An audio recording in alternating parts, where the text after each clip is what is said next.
ایک گاؤں میں ایک صاحب کی اپنی بیوی کے ساتھ کچھ انبن ہو گئی۔ ابھی جھگڑا ختم نہیں ہوا تھا کہ اسی اثنا میں ایک مہمان آ گیا۔ خاوند نے اسے اپنی بیٹھک میں بٹھا دیا اور بیوی سے کہا کہ فلاں رشتہ دار مہمان آیا ہے، اس کے لیے کھانا بنا لو۔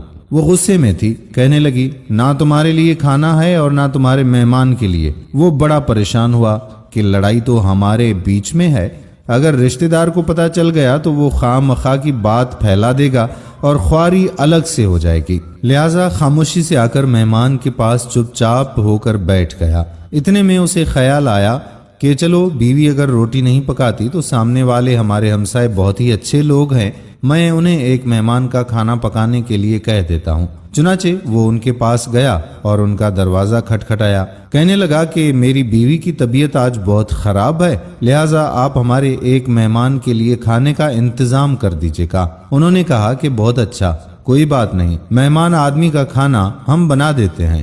وہ مطمئن ہو کر مہمان کے پاس آ کر بیٹھ گیا اور سوچنے لگا کہ چلو مہمان کو کم از کم کھانا تو مل جائے گا جس سے میری عزت بچ جائے گی۔ تھوڑی دیری گزری کہ مہمان نے کہا کہ ذرا ٹھنڈا پانی تو پلا دیجیے گا۔ وہ اٹھ کر گھر سے ٹھنڈا پانی لانے آیا اور اندر گیا تو کیا دیکھتا ہے کہ بیوی صاحبہ زاروں قطار رو رہی ہے۔ وہ بڑا ہی حیران ہوا کہ یہ شیرنی اور اس کے آنسو، کہنے لگا کیا بات ہے؟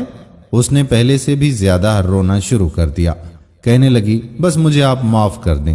وہ بھی سمجھ گیا کہ کوئی وجہ ضرور بنی ہے۔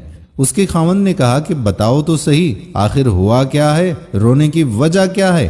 تم ایسے کیوں رو رہی ہو؟ بیوی نے کہا کہ پہلے مجھے معاف کر دیں، پھر میں آپ کو اپنی پوری بات سناؤں گی۔ خیر، اس نے کہہ دیا کہ چلو جو لڑائی جھگڑا ہوا ہے میں نے وہ دل سے نکال دیا ہے اور تمہیں اب معاف کر دیا۔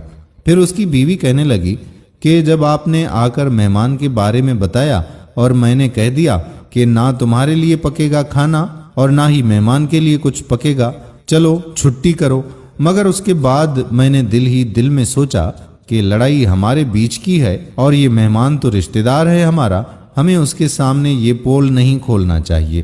چنانچہ میں اٹھی کہ میں جا کر کھانا بناتی ہوں، اور جب میں باورچی خانے میں گئی تو میں نے دیکھا کہ جس بوری میں ہمارا آٹا پڑا ہوتا ہے ایک سفید پوش آدمی اس بوری میں سے آٹا نکال رہا ہے۔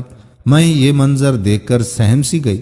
وہ مجھے کہنے لگا کہ خاتون پریشان نہ ہو، یہ تمہارے مہمان کا حصہ تھا جو تمہارے آٹے میں شامل تھا، اب چونکہ یہ تمہارے ہمسائے کے گھر میں پکنا ہے اسی لیے وہی آٹا لینے کے لیے میں یہاں آیا ہوں۔ پیارے دوستو، اس واقعے سے ثابت ہوتا ہے کہ مہمان بعد میں آتا ہے جبکہ اللہ تبارک و تعالی اس کا رزق پہلے بھیج دیتا ہے۔